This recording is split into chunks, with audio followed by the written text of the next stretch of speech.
ஹமாஸை ஒழிக்கிறோன்னு meaning என்ன, எதிர்ப்பு எந்த வகையிலும் சின்ன யாரும் கையில் ஒரு துரும்பு கூட எடுக்கணும்னு நினச்சி பார்க்கக்கூடாதுன்ற ஒரு அளவில் பண்ணணும்.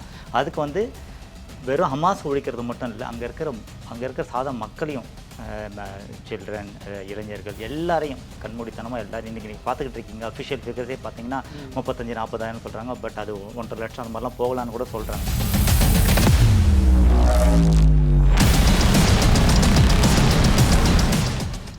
ஒவ்வொரு வாரமும் ஒரு பள்ளிக்கூடம் தகர்க்கப்படுது, மருத்துவமனை தகர்க்கப்படுது, இந்த அளவுக்கு போயிட்டு இருக்கு. ஸோ இனிஷியலாக இருந்த அந்த ஒரு இன்டர்நேஷ்னல் ஒரு சப்போர்ட் மாதிரி இருந்தது, உருவானது நம்ம பார்த்தோம் இல்லைங்களா. இஸ்ரேல் ரொம்ப ஒரு வலிமையான நாடு, அவங்க மேலே கையை வச்சா விட மாட்டாங்கன்ற ஒரு இது இப்போ மக்களுக்கு பொதுவாகவே பார்த்திங்கன்னா எல்லோரும் ரொம்ப ஒரு விவரம் புரிய ஆரம்பிச்சு. ஈரான் என்ன சொல்கிறாங்க அப்படின்னா, இது அமெரிக்காவுக்கு தெரியாமல் நடந்திருக்காது, அப்போ இதில் அமெரிக்காவுடைய தலையீடு இருக்குது, அவங்க தான் ஸ்கெட்சே போட்டு கொடுத்துருப்பாங்க அப்படிங்கிற ஒரு ப்ளேம் இங்கே வந்து ஈரான் வைக்கிறாங்க.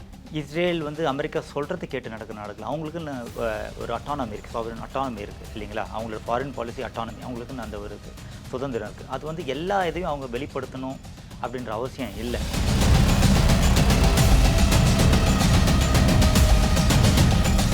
ஒரு கட்டத்தில் அவங்களோட எண்ணங்கள் எப்படி இருந்திருக்கும்னா, அந்த இடத்துல ஒரு ஜீனோசைடை நடத்தி மொத்த பாலஸ்தீனியர்கள், நீங்கள் சொன்ன மாதிரி பாலஸ்தீனியர்களை அழிப்போம், காசாவில் இருக்கிற மொத்த பாலஸ்தீனியர்களை அழிப்போம், அந்த அளவுக்கு தான் போயிட்டுருக்கு. தாக்குதல், அங்கே நடக்கிற அழிவுகள் அந்த அளவுக்கு தான் போயிட்டுருக்கு. ஸோ அது ஒரு ஜீனோசைடு நடக்குதா? அப்பார்த்தைடை தாண்டி, அப்பார்த்தைடை ஆல்ரெடி அங்கே இருந்துக்கிட்டு இருக்குது, அதை தாண்டி ஒரு ஜீனோசைடு இதுவை நோக்கி போய்கிட்டு இருக்காங்களா?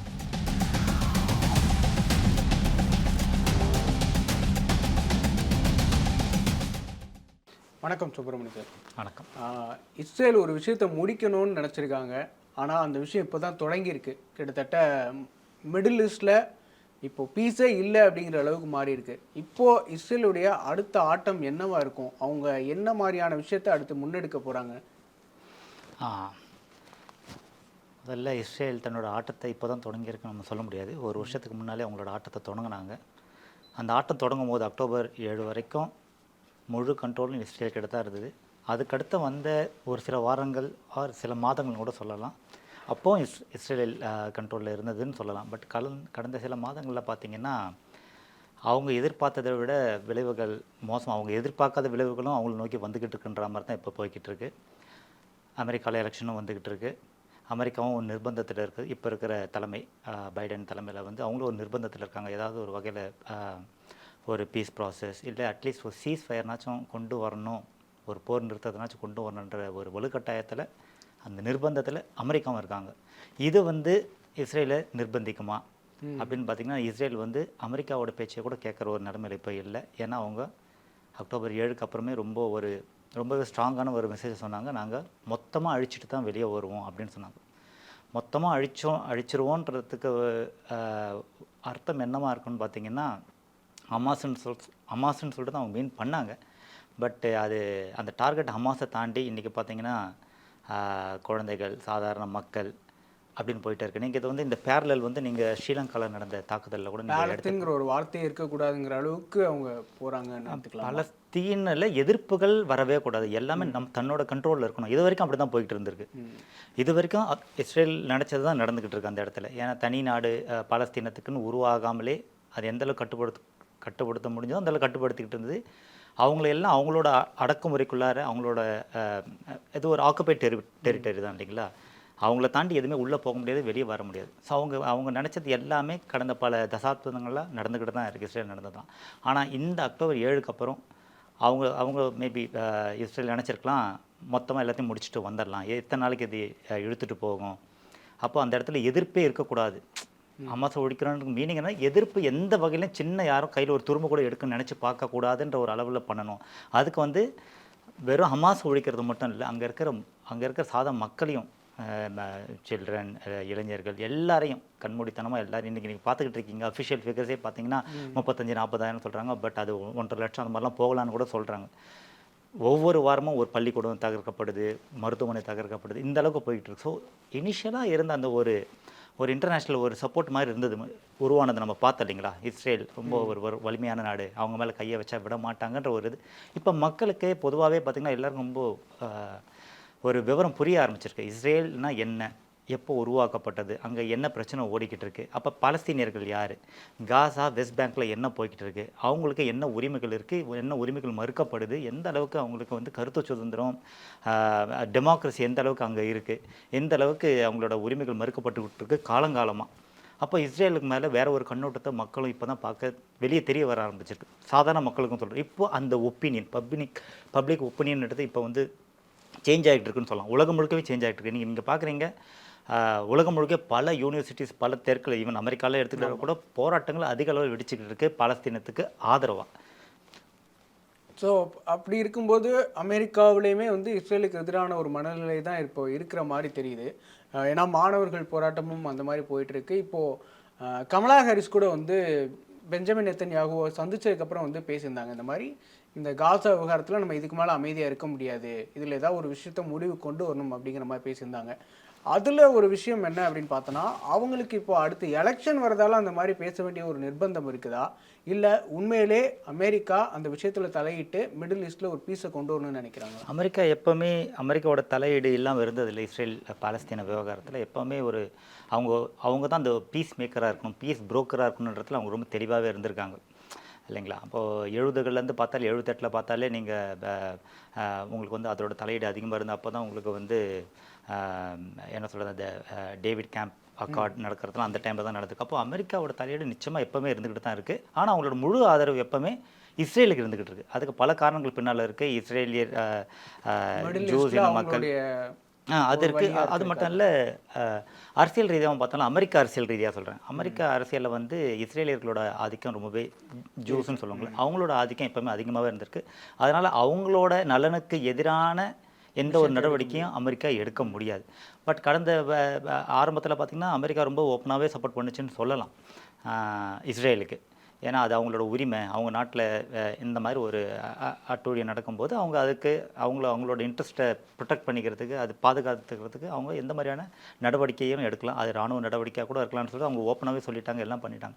பட் நான் சொன்ன மாதிரி இப்போ கடந்த மாதங்களில் பார்த்திங்கன்னா அந்த போக்கு அமெரிக்காவிலே பார்த்திங்கன்னா கொஞ்சம் கொஞ்சமாக மாறிக்கிட்டு இருக்கு. அமெரிக்கா வந்து ஒரு நிர்பந்தத்தில் இருக்குது. நான் முதல்ல சொன்ன மாதிரி ஒரு அட்லீஸ்ட் பைடன் பதவி விலகிறதுக்கு, பதவி தொடர்ந்து அடுத்த பதவி ஏற்கிறது கமலா ஹாரிஸோ ட்ரம்ப்போ யார் வராங்களோ, பட் இவரோட காலகட்டத்தில் இவர் ஒரு லெகசியை உருவாக்க பார்க்குறாரு. நான் போகும்போது ஒரு அமைதியை உருவாக்கிட்டு தான் பண்ணேன். என்னோட காலகட்டத்தில் கடைசியாக நான் சாதிச்சுட்டு போனது இதுன்னு இருக்கணுன்ற ஒரு கட்டாயத்தில் பைடனே இருக்கார். ஏன்னா ஒரு நெகட்டிவ் மார்க்கிங் கூட அவரோட கரியர் அவர் என் பண்ணுறதுல, இந்த பொலிட்டிக்கல் கரியர் என் பண்ணுறதுல அவர் நிச்சயமாக விரும்ப மாட்டார். அதனால் இதுக்கு ஒரு தீர்வு கொண்டு வர மாதிரியான ஒரு அந்த கட்டத்தை நோக்கி தான் போயிட்டுருக்கோம். பட் இஸ்ரேல் வந்து அதையும் கேட்குற மாதிரி இல்லைன்னு சொல்கிறாங்க. இப்போ பார்த்தீங்கன்னா டெமோக்ராட்ஸில் பார்த்தீங்கன்னா ஒட்டுமொத்த அமெரிக்காவில் 56% மக்கள் வந்து ஒரு ரீசெண்ட் கணக்கெடுப்பில் சொல்கிறாங்க இந்த இஸ்ரேலோட போக்குக்கு அகென்ஸ்டாக மாறி இருக்காங்க. இப்போ 56%. அதுவும் இப்போ டெமோக்ராட்ஸை நீங்கள் கணக்கெடுத்திங்கன்னா அது இன்னும் ரொம்ப அதிகமாக போகும்.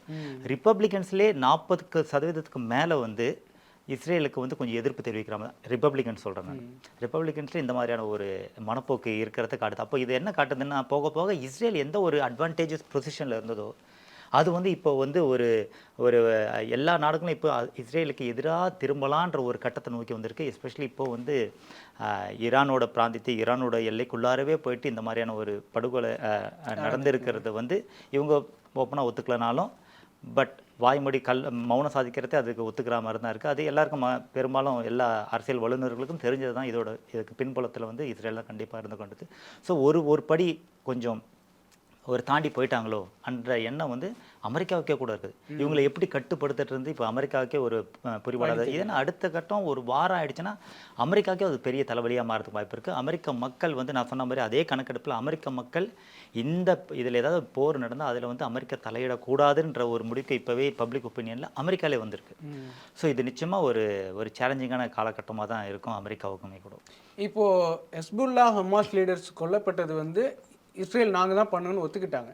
ஆனால் அப்படி இருக்கிற பட்சத்தில் ஈரான் என்ன சொல்கிறாங்க அப்படின்னா, இது அமெரிக்காவுக்கு தெரியாமல் நடந்திருக்காது, அப்போ இதில் அமெரிக்காவுடைய தலையீடு இருக்குது, அவங்க தான் ஸ்கெட்சே போட்டு கொடுத்துருப்பாங்க அப்படிங்கிற ஒரு ப்ளேம் இங்கே வந்து ஈரான் வைக்கிறாங்க. இதில் என்ன நடந்திருக்கும் உண்மையிலே? சில ஆப்ரேஷன்ஸ் எல்லாம் ரொம்பவே சீக்ரெட்டிவாக தான் நடக்கும். அது இஸ்ரேலாக இருந்தாலும் யூஎஸ்ஆ இருந்தாலும்.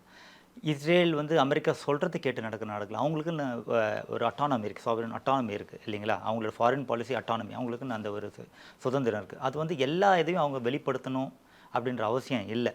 அவங்க வந்து தலைவர்கள் கொல்ல போகிறாங்கிறது, ஏன்னா இது முதல் தடவை நடக்கிற ஒரு விஷயம் இல்லை. அவங்க பல கமெண்ட், இது வரைக்கும் 36 கமெண்டர்ஸ் அவங்க கொண்டுட்டாங்க இல்லைங்களா? அந்த அக்டோபர் 7க்கு அப்புறம் நடந்ததுல வந்து பார்த்தீங்கன்னா 36 கமெண்டர்ஸ் அவங்க கொண்டுருக்காங்க. ஸோ இந்த பர்டிகுலர் ரீடர் இந்த வகையில் தான் கொல்ல போகிறோன்ட்டு அவங்க சொல்லிட்டு செஞ்சுருக்க வேண்டிய ஒரு அவசியம் இருந்திருக்குமான்னு சொல்ல முடியாது. பட் அமெரிக்காவுக்கு வந்து அவங்களோட உளவுத்துறையும் ரொம்பவே, இவங்க 2 பேரும் ஒருத்தருக்கு ஒருத்தர் எதிரானவங்க இல்லை. நிச்சயமாக ஓரளவுக்கு 2 பேருக்குமே அந்த உண்மை தெரிஞ்சு தான் இருக்கும். பட் ஈரானில் நடத்தப்பட்ட தாக்குதலுக்கு பின்னால் அமெரிக்காவோட முழு என்ன சொல்கிறது, அவங்களோட அது கவனத்துக்கு போயிருக்குமா? ஏன்னா இது ஒரு பெரிய ஒரு மூவ். ஈரானோட இதுலேயே போயிட்டு பண்ணுறது, பார்டருக்குள்ளேயே நம்ம போயிட்டு மேபி அது போயும் இருக்கலாம். இவங்க சொல்லி இருந்திருக்கலாம், அதாவது இதுக்கு வந்து நாங்கள் வந்து பொறுப்பேற்க மாட்டோம் அப்படின்ற. ஏன்னா அது நடந்ததுக்கப்புறம் அவங்க வந்து வெளிப்படையாக சொல்லலை, வெளிப்படையாக ஒத்துக்கல இல்லைங்களா? சில மினிஸ்ட்ரிஸ் பேசி, ஏன்னா அதுக்கு அடுத்து வந்த இதுலேயும் கூட அவங்களோட ஹெரிட்டேஜ் மினிஸ்டர் வந்து நாங்கள் வந்து நியூக்ளியர் பாம்பே போடலாம், அந்த வார்த்தைகளை அவங்க யூஸ் பண்ணாங்க. காசாலெல்லாம் நியூக்ளியர் பாம்பை யூஸ் பண்ணலாம் அப்படின்லாம் சொல்லும் போதெல்லாம் இது வந்து சர்வதேச அளவில் வந்து பெரிய அதிர்வலையை ஏற்படுத்தியிருக்கு இல்லைங்களா? அந்த எலியாவ், அந்த மினிஸ்டர் எலியாவ் வந்து சொல்லும்போது இதெல்லாம் அப்போ என்னதுன்னா, ஓகே அவங்க வந்து இந்த நியூக்ளியர் வெப்பனை யூஸ் பண்ணுவோன்னு சொல்கிறது வந்து அது வந்து ஈரானுக்கும் விடுக்கப்பட்ட ஒரு எச்சரிக்கை. அந்த மாதிரி தான் இப்போ வந்து எல்லாம் எடுத்துப்பாங்க இல்லைங்களா? ஸோ இந்த கட்டத்தில் பார்த்தீங்கன்னா ஈரானோட போக்கு எப்படி இருக்குன்னா, முழுசாக அமெரிக்காவை சாடுற மாதிரி இல்லை. இப்போதைக்கு எப்படி வந்து ஈரான் வந்து சர்வதேச அளவில் எந்த அளவுக்கு நம்ம ஈரானுக்கு சப்போர்ட் எப்படி நம்ம இது பண்ணுறது, எப்படி இவங்களுக்கு தனியாக கார்னர் பண்ணி ஈரானுக்கு எதிராக எப்படி சர்வதேச அளவில், ஏன்னா நீங்கள் பார்த்துருப்பீங்க, எடுத்த உடனே அவங்க திரும்பி கவுண்டர் அட்டாக்னு சொல்லிட்டு இன்னும் போகலை. இன்றைக்கி வரைக்கும் அவங்க மௌனம் காக்கிறது வந்து ஒரு வகையில் பார்த்தீங்கன்னா ஈரானுக்கு தான் அட்வான்டேஜாக இருக்குது. இப்போ அவங்க என்ன பண்ணுறாங்க பார்த்தீங்கன்னா, கொஞ்சம் பொறுத்து இருந்து இன்டர்நேஷ்னல் சப்போர்ட் கொஞ்சம் பார்க்கும், ஒரு டிப்ளமேட்டிக் எஃபர்ட்ஸ்லாம் போட்டு எப்படி ஈரானுக்கு எதிரான ஒரு ஒரு ஒரு ஒரு ஒரு கருத்தை வந்து எப்படி பரப்ப முடியும் அப்படின்றத யோசிச்சுக்கிறாங்க. முக்கியமாக அவங்களோட நட்பு நாடுகள் கூட ரொம்ப கலந்து ஆலோசிச்சுட்டு இருக்காங்க. நம்ம உடனே இறங்கக்கூடாது. ஏன்னா இதுக்கு காரணம் வந்து பார்த்திங்கன்னா, இப்போ இருக்கிற தலைமை வந்து பார்த்திங்கன்னா அது வந்து ஒரு ரிஃபார்மிஸ்ட்னு சொல்லுவாங்க இல்லைங்களா? அதாவது ஒரு அட்லீஸ்ட் என்ன சொல்கிறது, ஒரு கன்சர்வேட்டிவ் மைண்ட் செட் இல்லாமல் ஒரு ரிஃபார்மிஸ்ட்டாக கொஞ்சம் டெமோக்ரஸிக்கு வேலையை கொடுக்கணும், பேச்சுவார்த்தைக்கு வேலை கொடுக்கணுன்ற ஒரு தலைமை இருக்கிறதுனால, புது தலைமை இப்போ தான் 2 வருஷம் தான் ஆகுது. ஸோ அந்த தலைமை இருக்கிறதுனால இது கொஞ்சம் டைம் எடுத்து பண்ணுறாங்க. வேறு தலைமையாக இருந்தால் அவசரப்பட்டு கூட இன்னொரு ஒரு தாக்குதல் கூட நடந்திருக்கலாம். தலைமை மாறி இருக்கிறதுனால ஒரு சின்ன இதுக்கு, அதே நேரத்தில் அந்த தலைமைக்கு பெரிய அழுத்தமும் இருக்கும். இப்போ வந்து இது வரைக்கும் நம்மளோட என்ன சொல்கிறது, நம்ம நாட்டுக்கு இவ்வளோ ஒரு பெருத்த அவமானம், இதெல்லாம் இதுக்கு எப்படி நம்ம பதிலடி தரப்போகிறோன்ற ஒரு இது இருந்துகிட்டு இருக்கு. பட் இவங்க வந்து ஆமாம், ஏன்னா இவங்களுக்கும் தெரியும், ஈரானுக்கும் தெரியும், எடுத்த உடனே தாக்குதல்னு பண்ணால் இதுக்கெல்லாம் அவங்க ரெடி ஆகிட்டு தான் அவங்க வந்து அந்த தாக்குதலை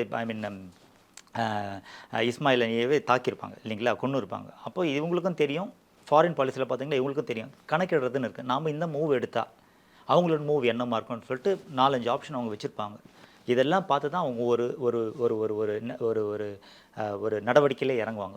எந்த கண்ட்ரியாக இருக்கட்டும், அது ஈரானாக இருக்கட்டும், இஸ்ரேலாக இருக்கட்டும், யாராக இருந்தாலும் அந்த நடவடிக்கை. இப்போ ஈரானும் அதுதான் எடுத்துக்கிட்டு இருக்கு, கொஞ்சம் நிதானமாக எடுத்துக்கிட்டு. இதுதான் அமெரிக்காவும் அழுத்தம் கொடுத்துக்கிட்டு இருக்க ஈரானுக்கு, மற்ற நாடுகள் மூலமாக. ஈரானுக்கும் அமெரிக்காவுக்கும் நேரடியாக எந்த தொடர்பும் இல்லை. அதனால் அவங்க என்ன பண்ணுறாங்க, ஈரானோட தொடர்பு இருக்கிற மற்ற நாடுகள், அந்த நாடுகள் அமெரிக்கா கூட தொடர்பில் இருக்காங்க, அவங்க மூலமாக வேண்டாம், கொஞ்சம் ரெஸ்ட்ரெயின்ட்டை மெயின்டைன் பண்ணணும், கொஞ்சம் அந்த கட்டுக்கோப்பை கொஞ்சம் இந்த நேரத்தில் கொஞ்சம் பார்த்துக்கிட்டா இந்த பிராந்தியத்தில் ஒரு பெரிய பதட்டத்தை, பெரிய அளவில் ஒரு போர் மூலமாக தடுக்கிறத வந்து ஈரானால் நடத்தி கொடுக்க முடியும். இது கொஞ்சம், ஏன்னா இப்போ தான் வந்திருக்க புதிய தலைமை வந்து மேற்கத்திய நாடுகள் கூடவும் ஒரு நட்புறவு பாராட்டணுன்ற ஒரு இதுவோட அந்த ஒரு முன்னெடுப்பில் இருக்கிற காலகட்டத்தில், ஆமாம், இந்த காலகட்டத்தில் நோக்கி போகும்போது இந்த மாதிரி ஒரு அவசரமாக முடிவெடுத்து அதையும் நம்ம அந்த வாய்ப்புகளையும் நம்ம தட்டி கழிச்சிட வேணாம். இது ஒரு நல்ல ஒரு வாய்ப்பு. அதனால் கொஞ்சம் அந்த ரெஸ்ட்ரெயின்ட்டை கொஞ்சம் கட்டுக்கோப்பாக கொஞ்சம் பார்த்துக்கிறது நல்லா இருக்குன்ற ஒரு மெசேஜ் தான் அமெரிக்கா ஈரானுக்கும் அனுப்பியிருக்கு. பட் ஈரானோட அடுத்த மூவ் என்னவாக இருக்குன்றது இப்போ எதுவும் நம்மளுக்கு கணிக்க முடியாது. பட் அவங்களோட நிச்சயமாக, ஏன்னா அவங்க வெளியே ஓப்பனாக சொல்லியிருக்காங்க, எங்களோட தாக்குதல் வந்து எங்களோட எதிரிவினை வந்து ரொம்பவே பலமாக இருக்கும், பயங்கரமாக இருக்குன்றத சொல்லியிருக்காங்க.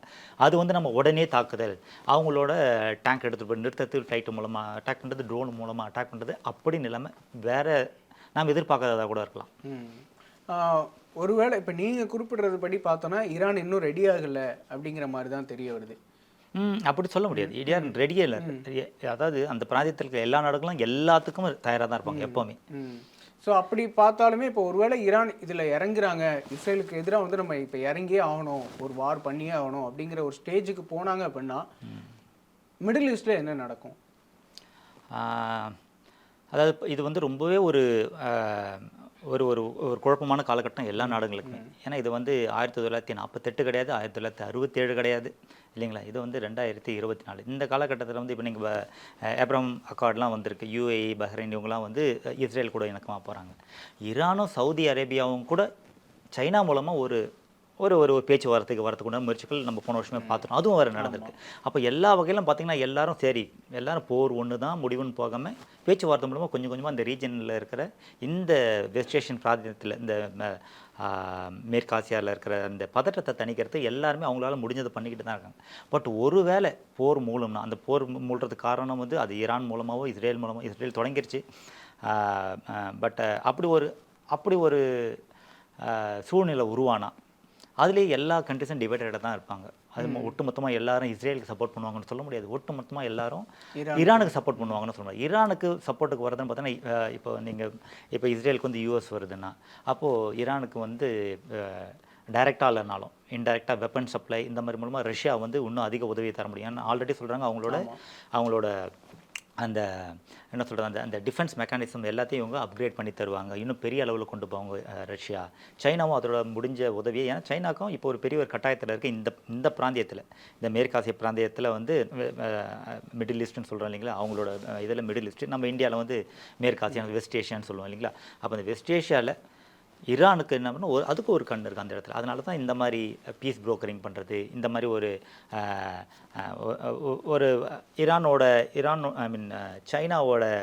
சைனாவோட ப்ரெசன்ஸ் அந்த இடத்துல காட்டுறதுக்கு எந்த அளவுக்கு முடியுமா. ஏன்னா அதுவும் ஒரு பெரிய வளர்ந்த நாடாக வந்துருக்கு. ஆமாம், அந்த இடத்துல இந்த இடத்துல யூஎஸோட தாக்கம் இந்த இடத்துல குறைஞ்சிக்கிட்டு இருக்கும்போது இந்த இடத்துல வந்து சைனா உள்ளே புகுந்து தன்னோட தாக்கத்தை அதிகப்படுத்திக்கணும், தன்னோட அந்த இன்ஃப்ளூயன்ஸ் இந்த ரீஜனில் அதிகமாக்கணுன்ற ஒரு கட்டாயத்தில் இருக்காங்க. அப்போ இந்த இடத்துல வந்து வார்னு ஒன்று வரும்போது எந்த மாதிரி வரும், நீங்கள் வந்து போர் அடிப்படையில் அணிகள், அதோட கூட்டுப்படைகள், இந்த இதில் பார்த்தீங்கன்னா நிச்சயமாக இஸ்ரேலுக்கு ஒரு எட்ஜ் இருக்குன்னு சொல்லலாம். பட் அதுதான் எல்லாத்தையுமே நிர்ணயிக்கணும்னு நம்ம சொல்ல முடியாது. நான் சொன்ன மாதிரி எல்லா நாடுகளும் எல்லாமே அப்படியே இஸ்ரேல் பக்கம் சாய்வாங்க. அரபு நாடுகளுக்குள்ளாரே நிறைய என்ன சொல்கிறது பிரச்சனைகள்லாம் போயிட்டுருக்கு. அப்போ அவங்களோட முடிவு எடுக்கும். நிறைய பேர் வந்து நியூட்ரலாகவும் இருக்கவும் வாய்ப்பு இருக்குது. சில பேர் வந்து என்ன சொல்கிறது, ஆமாம், ஒரு கருத்து ரீதியான ஒரு சப்போர்ட் கொடுக்குறது, அந்த மாதிரி கூட நிறுத்திக்கலாம். பட் ஈரான் ஒருவேளை முழு போர்லலாம் இறங்கினா ஒரு நியூக்ளியர் வார் வரத்து கூட வாய்ப்பு இருக்குமான்ற ஏன்னா ஈரான் வந்து இந்த கட்டத்தில் ஒரு முழு போரில் இறங்க எனக்கு தெரிஞ்சு இப்போதுக்கு வாய்ப்பு இல்லை. ஏன்னா ஈரான் என்ன சொல்லியிருக்காங்கன்னா, இப்போ ரீசெண்டாக 2 நாளைக்கு முன்னால் கூட ஈரானில் என்ன சொல்லியிருக்காங்கன்னா, நாங்கள் கொடுக்குற பதிலடி வந்து அவங்க மிரண்டு போகணும், இஸ்ரேல் வந்து மிரண்டு போகணும். அதுக்கு வந்து நம்மக்கிட்ட டிட்டரன்ஸ் இருக்கணுன்ற ஒரு வார்த்தையை யூஸ் பண்ணுறாங்க. டிட்டரன்ஸ்னால் நம்மளை வந்து ஒருத்தவங்க வந்து இது வந்து டிஃபென்ஸ் வேறு, டிட்டரன்ஸ் வேறு. இப்போ டிட்டரன்ஸில் பார்த்தீங்கன்னா ஒருத்தவங்க வந்து நம்ம நாட்டு மேலே எதனா தாக்குதல் நடத்தணும் இல்லை கையை வைக்கணும்னு நினச்சாலே 2 தடவை யோசிக்கணும். ஏன்னா அவங்கக்கிட்ட இது இருக்குது, இங்கே வச்சா அவங்கக்கிட்ட இது இருக்கிறதுனால ஒரு பர்டிகுலர் விஷயம் இருக்கிறதுனால அது நமக்கு பெரிய ஒரு பாதிப்பை விளைவிக்கலாம் அப்படின்னு ஒரு தாட் வருது பார்த்தீங்களா. அந்த மாதிரியான ஒரு விஷயம் தான் டிட்டரன்ஸ். அது வந்து நியூக்ளியர் வெப்பன் வந்து டிட்டரன்ஸ் சொல்லலாம். ஈரான் கிட்ட தற்போது வந்து நியூக்ளியர் வெப்பன் கிடையாது. ஆனால் அவங்க நினச்சாங்கன்னா ஒரே வருஷத்தில் நியூக்ளியர் வெப்பனை ப்ரொடியூஸ் பண்ண முடியும். இஸ்ரேல் கிட்ட ஆல்ரெடி நியூக்ளியர் வெப்பன் இருக்குது, அது ஒரு டிட்டரன்ஸ். இப்போ வந்து திடீர்னு போய்ட்டு போர் எடுத்து போய்ட்டு நான் கையை வச்சிடறேன், பெரிய அளவில் ஒரு போரை நான் உருவாக்க போகிறேன் அப்படின்ற ஒரு இதில் குதிக்க முடியாது. அதனால தான் ஈரான் வந்து இப்போவும் கொஞ்சம், ஏன்னா அதுக்கு தேவையான அந்த டிட்டரன்ஸ் பவர் அதுக்கிட்ட இல்லை, ஈரான்கிட்ட இல்லை.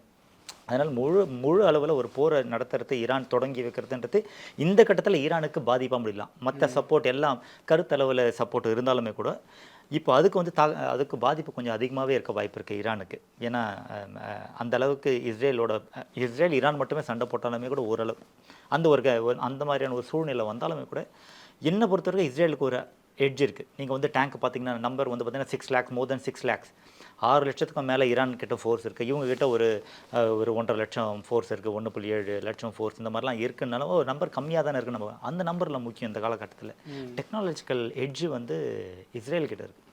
அப்போ வந்து ஈரானுக்கு வந்து இந்த கட்டத்தில் இறங்குறதுன்றது தங்கிட்ட ஒரு சாலிடான ஒரு டிட்டரன்ஸ் இல்லாமல் இறங்குறதுக்கு ஈரானுக்கே ஒரு பெரிய பாதிப்பை ஏற்படுத்த நிச்சயமாக வாய்ப்பு இருக்குது. அதனால் அவங்க மறுபடியும் இந்த நியூக்ளியர் வெப்பனை ப்ரொடியூஸ் பண்ணுவோம். இப்போ தான் பெரிய ஒரு இதுவே நியூக்ளியர் வெப்பன்ஸை யூஸ் பண்ணுவாங்களா பண்ண மாட்டாங்களா, அதை மறுபடியும் ப்ரொடக்ஷனுக்கு போவாங்களா. ஏன்னா ஆல்ரெடி அந்த ஒரு ஒப்பந்தத்தில் இருக்கும், JCPOAன்னு சொல்லுவாங்க இல்லைங்களா.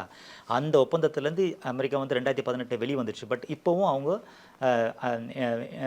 அந்த IAEAன்னு சொல்லுவாங்க, இன்டர்நேஷ்னல் அட்டாமிக் எனர்ஜி ஏஜென்சின்னு சொல்லுவாங்க. அவங்கள என்ன சொல்கிறாங்க, அவங்க வந்து எந்த விதிமுறையும் மீறலை ஈரான், அவங்க ஒழுங்காக தான் இருந்துக்கிட்டு இருக்காங்கன்ற மாதிரி சொல்கிற கட்டத்துலையும் யூரோப்பியன் யூனியன் எல்லாமே சப்போர்ட் தான் பண்ணிக்கிட்டு இருக்காங்க இல்லைங்களா. அப்போ அந்த மாதிரி இருக்கும்போது ஈரான் வந்து இப்போ எந்த கட்டத்தை நோக்கி நகரும், அதாவது அணு ஆயுதத்தை தயாரிக்கிற ஒரு கட்டத்தை நோக்கி நகருமா, இதை ஒரு வாய்ப்பாக வச்சுக்கிட்டு இஸ்ரேல் வந்து ஒரு என்ன சொல்கிறது, ஒரு ஒரு ஒரு ப்ரீஎம்டிவ் ஸ்ட்ரைக், ஒரு முன்கூட்டியே ஒரு தாக்குதல் நடத்துறது, ப்ரிவென்டிவ் ஸ்ட்ரைக்குன்னு சொல்லுவாங்க. அவங்க இதில் வந்து பார்த்தீங்கன்னா பெகின் டாக்டின்னு சொல்லுவாங்க. பெகின் அவங்களோட பிரதமர், இஸ்ரேலிய பிரதமர் வந்து பெகின் டாக்டின்னு அவங்க சொல்லுவாங்க. அவங்களோட இது என்ன பார்த்தீங்கன்னா கவுண்டர் ப்ராலிஃபரேஷன், அப்புறம் ப்ரிவென்டிவ் ஸ்ட்ரைக், இது ரெண்டு தான் மேஜர். இதை வச்சு தான் அவங்க ஈராக்லேயே வந்து அவங்க அட்டாக் பண்ணியிருக்காங்க. 1981 அட்டாக் பண்ணியிருக்காங்க.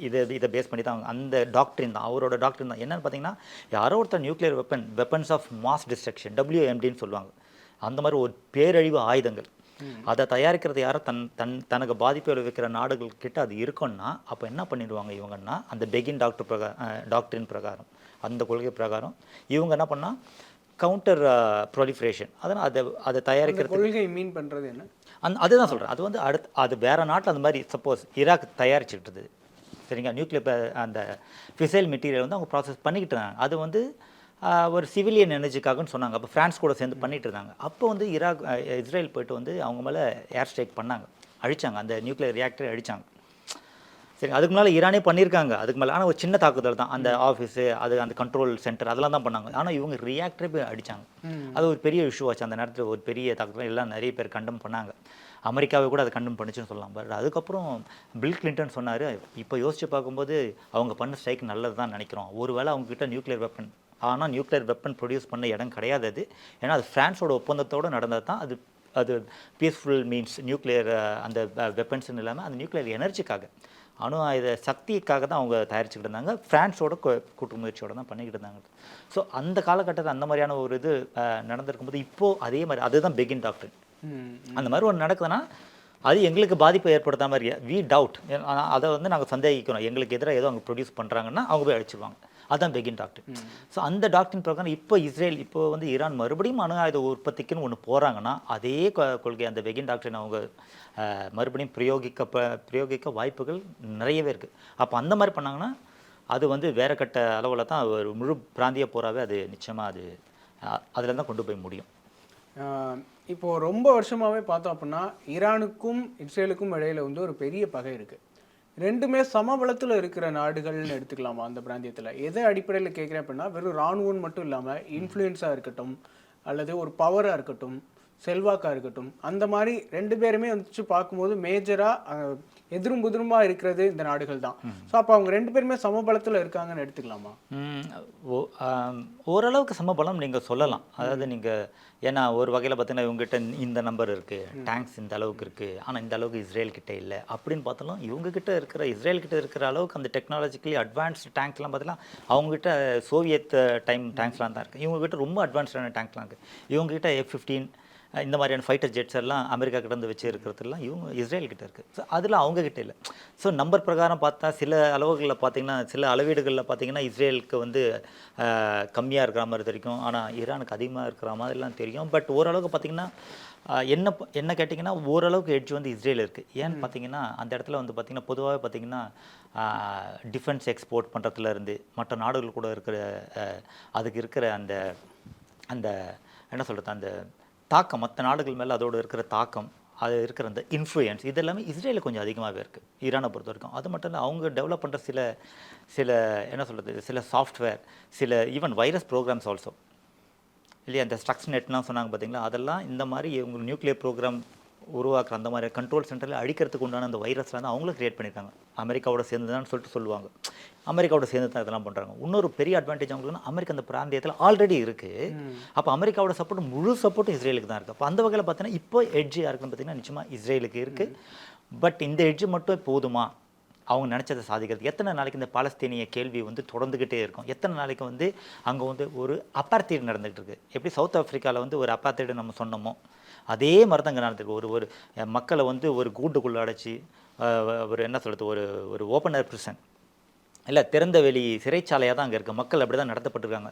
எத்தனை நாளுக்கு உலக நாடுகளும் இதை கண்டுகொள்ளாமல் இருப்பாங்க? எத்தனை நாளைக்கு இது தொடரும்? சும்மா வாய் வார்த்தையாக பாலஸ்தீனத்துக்கு சப்போர்ட்டுன்னு சொல்லிட்டு போகிறதோடு முடிஞ்சிருமா? அப்போ அடுத்த கட்ட நடவடிக்கை எப்படி அடுத்த பீஸ் ப்ராசஸை கொண்டு போக போகிறாங்க?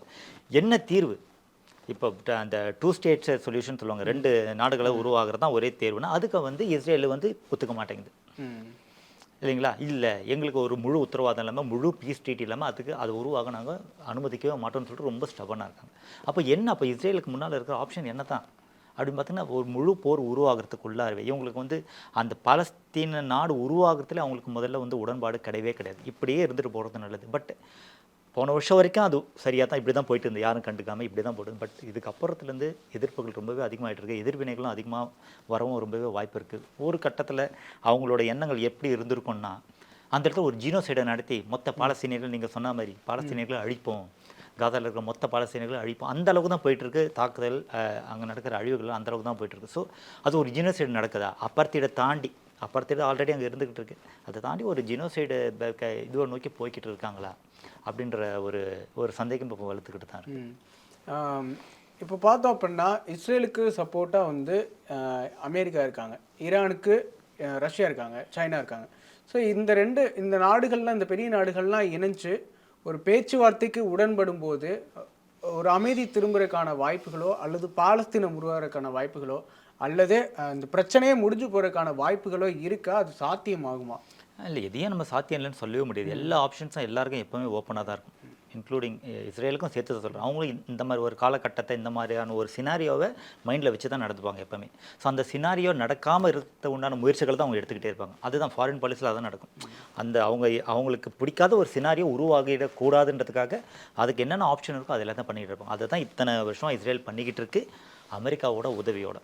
இப்போ வந்து பார்த்திங்கன்னா, அப்போ இருந்த காலகட்டங்கள் வேறு. நான் சொன்ன மாதிரி கோல்டு வாரில் இருந்த காலகட்டம் வேறு, கோல்டு வார் முடிஞ்சிட்டு இருந்த காலகட்டம் வேறு. அமெரிக்காவோட கை ஓங்கிறது அடுத்த 10 வருஷம் கோல்டு வார் முடிஞ்சு 91 to 2000 அமெரிக்காவோட கை தான் முழுசாக ஓங்கிறது.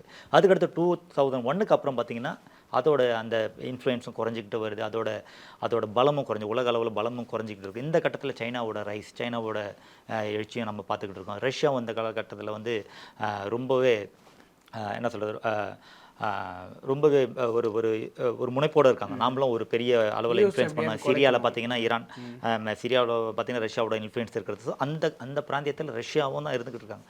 ஸோ இதில் வந்து இந்த பீஸ் மேக்கிங் ப்ராசஸ்ன்றது இந்த கட்டத்துக்கு அப்புறம் எனக்கு வாய்ப்பு இருக்குன்னு எனக்கு தோணுது. ஏன்னா இஸ்ரேலில் வந்து இந்த தாக்குதலுக்கு அப்புறம், ஈரானில் நடத்தின தாக்குதலுக்கு அப்புறம் பார்த்தீங்கன்னா இப்போ வந்து எல்லாம் ஈரானை உற்று நோக்கிக்கிட்டு இருக்காங்க. அப்போ ஈரானை எல்லாம் குற்றம் சாட்டவே முடியாது. ஏன்னா உன்னோட இறையாண்மைக்கு எதிரான ஒரு தாக்குதல் நடக்கும்போது நிச்சயமாக எப்படி வந்து இஸ்ரேல் வந்து போயிட்டு உள்ளுக்குள்ளே இருக்கிற ஹமாஸை போயிட்டு தாக்குனாங்களோ இல்லைங்களா, அதே மாதிரி ஈரானுக்கு அதே அளவுக்கு அந்த ஒரு தார்மீக உரிமை இருக்கலான்ற அளவில் தான் உலக நாடுகளில் பல ஈரானுக்கு சப்போர்ட் பண்ணுறவங்க, இல்லை ஒரு நடுநிலைமையில் இருக்கிறவங்க, அவங்களுக்கும் தான் இது இருக்கும், அவங்க நாட்டிலே போய் பண்ணிங்கன்னா அப்படி இருக்கலாம் இல்லையா. அது பார்டரில் அதில் நடக்கிறது வேறு, பட் பார்டரை தாண்டி போய் நடக்கிறது அது வேறு விஷயம் இல்லைங்களா. இப்போ ப்ராக்ஸி வார்ஸ்லாம் நடத்துவாங்க. ஈரான் டைரெக்டாக இறங்காது, அவங்க ஹிஸ்புல்லா, ஹவுதி இந்த மாதிரி அமைப்புகளுக்கு சப்போர்ட் கொடுத்து அட்டாக் பண்ணுறது, அது ப்ராக்ஸி வார். அந்த மாதிரி பண்ணுறது அது வேறு. அது எல்லா நாடுகளும் தான் செய்வாங்க. ஆயுதங்களை கொடுக்குறது, இது பண்ணுறது, வளர்த்து விடுறது. ஹமாஸ் வளரத்தில் இஸ்ரேலே சப்போர்ட் கூட பண்ணியிருக்குன்னு சொல்லுவாங்க. அந்த கருத்தும் கூட இருக்குது ஒரு கட்டத்தில். ஏன்னா அவங்க வந்து அந்த 2 ஸ்டேட்ஸ் பாலிசிக்கை விட்டு வேண்டாம், எங்களுக்கு 2 ஸ்டேட்ஸ் இருக்கக்கூடாதுன்ற ஒரு இதில் இருக்கும். அந்த ஒரு கருத்துரிமை, அந்த ஒரு கருத்தோடு அவங்க இருந்ததுனால ஹமாஸே ஒரு கட்டத்தில் அவங்க ஓரளவுக்கு வளர்த்து விட்டுருக்காங்கன்னு கூட சொல்லுவாங்க.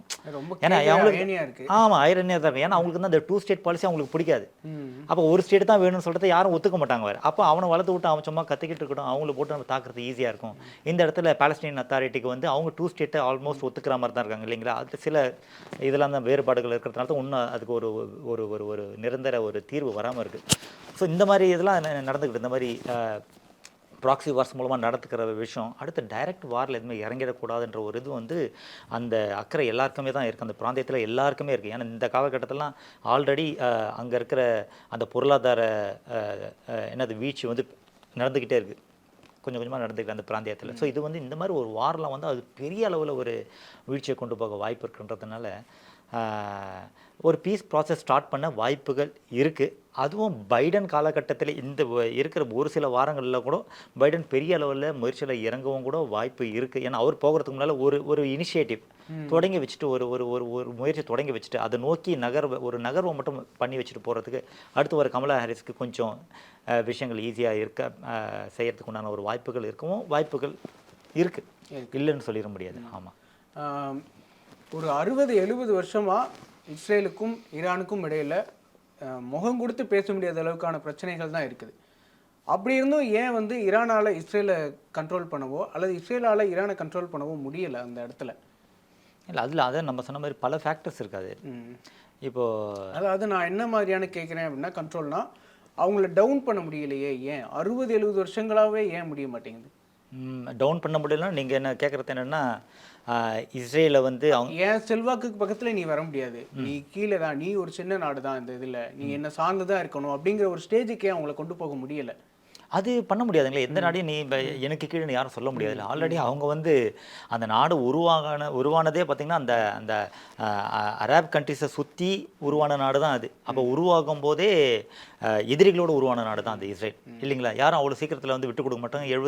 70களில் பார்த்திங்கன்னா அந்த அந்த அந்த அந்த ஒரு இதுவை குறைச்சி 79 வந்து பார்த்திங்கன்னா உங்களுக்கு வந்து ஈஜிப்ட் கூட ஒரு சின்ன ஒரு ஒப்பந்தத்தெல்லாம் போட்டு அது குறைக்க ஆரம்பித்தாங்க. அதை பார்த்துட்டு தான் நம்மள மாதிரி நாடுகளே கூட, இந்தியாலாம் கூட கொஞ்சம் கொஞ்சமாக ஈஜிப்டே இந்த மாதிரி அந்த பிராந்தியத்தில் அவங்க விட்டு கொடுத்து போகும்போது நாமளும் கொஞ்சம் இஸ்ரேல் மேலே இருக்கிற அந்த காட்டத்தை குறைச்சிக்கலாமே கொஞ்சம் ஒப்பந்தம். அப்புறம் தான் பிவி நரசிம்மராவ்லாம் 91க்கு அப்புறத்துலேருந்து இஸ்ரேலுக்கு என்ன கொஞ்சம் இணக்கமான ஒரு இதெல்லாம் கொண்டு வந்தாங்க.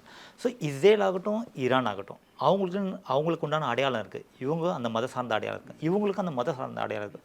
அதிலே உட்பிரிவு அடையாளம் வேறு இருக்குது, இல்லைங்களா? அந்த ஷியா அடையாளம், அந்த சுன்னி அந்த கான்ஃப்ளிக்ட் நடந்துக்கிட்டு பார்த்தீங்களா, அதுக்குள்ளார அந்த செக்டேரியன் வார்னு சொல்லுவாங்க, அவங்களுக்குள்ளார நடந்துக்கிட்டு. ஸோ அந்த அடையாளத்தை எக்காரணம் கூட அவங்க விட்டு கொடுக்க மாட்டாங்க. அதுவும் இவங்களோட ஆதிக்கம் வந்து அந்த பிராந்தியத்தில் எப்படி இருக்குன்னு பார்த்தீங்கன்னா,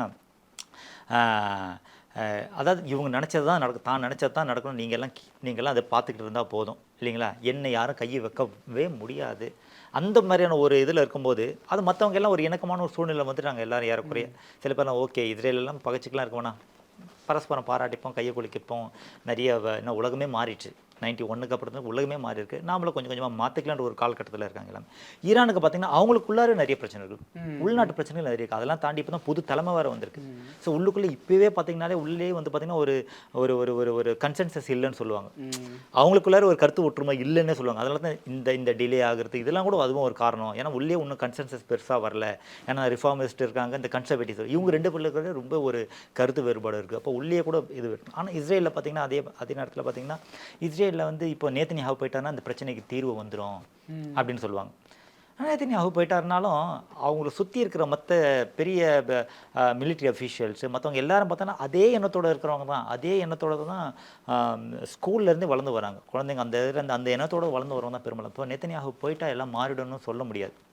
இப்போ இருக்கிற காலகட்டத்தில் அவங்களோட நேஷ்னலிசம் என்ன சொல்கிறது, தன்னை சுற்றி எப்போவுமே இது இருக்குது, அச்சுறுத்தல் இருக்குது. அதுக்கு எதிராக என்னை பாதுகாத்துக்க என்ன அளவுக்கு வேணாலும் போவோம். அதுதான் நேத்தன்யாஹூ இப்போவும் சொன்னார், எங்கள் சோல்ஜர்ஸ் வந்து அவங்க உயிரை கொடுக்கும் எல்லாத்துக்கும் ரெடியாக இருக்காங்க, தயாராக இருக்காங்க. We have settle the bill with the fat sugar. இப்போ அட்டாக் பண்ணாங்களா, we have settle the bill அப்படின்னா அப்படின்னா ஒவ்வொருத்தரும் நாங்கள் செட்டில் பண்ணோம், எங்கள் மேலே கையை வைக்க நினைக்கிறவங்க எல்லார் மேலேயும் நாங்கள் அவங்க கணக்காக முடிச்சு வச்சோம். அதான் வில் செட்டில் த பில்னா தான் அவங்க இதுவும் நாங்கள் முடிச்சு வச்சுருக்கோம். ஸோ இந்த மாதிரி ஒரு காலகட்டத்தில் எல்லாருமே இஸ்ரேல் மேலே கையை வைக்க பயப்படுற ஒரு கட்டம் இருக்குது. பட் அதையும் தாண்டி ப்ராக்ஸி வார்ஸ்லாம் நடந்துக்கிட்டே தான் இருக்குது. பட் ஈரான் ஆகட்டும், இஸ்ரேல் ஆகட்டும், ஈரான் ஆகட்டும், இவங்க ரெண்டு பேருக்குள்ளாரையும் அந்த ஐடென்டிட்டின்னு ஒன்று இருக்குது. தன்னோட நாட்டுக்கு என்ன ஐடென்டிட்டி, இந்த பிராந்தியத்தில் நான் வெளியவன், இவங்களுக்கு வந்து சர்வைவல். யாருக்கு, இஸ்ரேலுக்கு வந்து நான் வந்து ஒரு லீடர் ஆகணும் அந்த மாதிரிலாம் இல்லை. ஆனால் ஒரு அரேப் கண்ட்ரிஸ் இருக்கிற இடத்துல ஈரானுக்கு வந்து என்ன ஒரு அடையாளம் இருக்குது, அந்த பிராந்தியத்தில் வெஸ்ட் ஏஷியன் பிராந்தியத்தில் வந்து நாம் வந்து ஒரு பெரிய ஒரு பவர்ஃபுல்லான நாடாக இருக்கணும். ஏன்னா காலங்காலமாக 1000 வருஷமாக அந்த பிராந்தியம் வந்து ஒரு பெரிய பவர்ஃபுல்லான ஒரு நாடாக தான் இருந்துகிட்டு இருக்கு, இல்லைங்களா? அந்த பெர்ஷியன் ஈரான் வந்து அது பெர்ஷியன் இதுலேருந்து பார்க்கும்போது பார்த்தீங்கன்னா அது வந்து அவ்வளோ ஒரு பவர்ஃபுல்லான கண்ட்ரியாக இருந்தது. அவங்க வந்து ஆமாம், அது வந்து அவ்வளோ சீக்கிரத்தில் அந்த விவசாயம் வளர்ந்து அந்த நாட்டிலேருந்து தான் சொல்லுவாங்க. முதல்ல 10,000 வருஷங்களுக்கு முன்னால் எல்லாம் அந்த கோதுமை வளர்ந்தது அங்கேருந்து தான் சொல்லுவாங்க. அந்த அளவுக்கான ஒரு rich culture, rich tradition, rich civilisation அந்த மாதிரி இருக்கிற ஒரு இடத்துல வந்து இவங்க வந்து ஒரு அடிபணிஞ்சு போகிறது, அந்த மாதிரியான ஒரு கல்ச்சரோட தாக்கம் எல்லா ஃபாரின் பாலிசிலும் இருக்கும், இல்லைங்களா? ஸோ அதுவும் இருக்கும். ஸோ இவங்களும் அவ்வளோ சீக்கிரத்தில் விட்டு கொடுத்துரும் போக மாட்டாங்க. ஓகே. ரொம்ப நன்றி சார், நிறைய விஷயங்கள் பேசணும், தொடர்ந்து பேசுவோம். ரொம்ப நன்றி.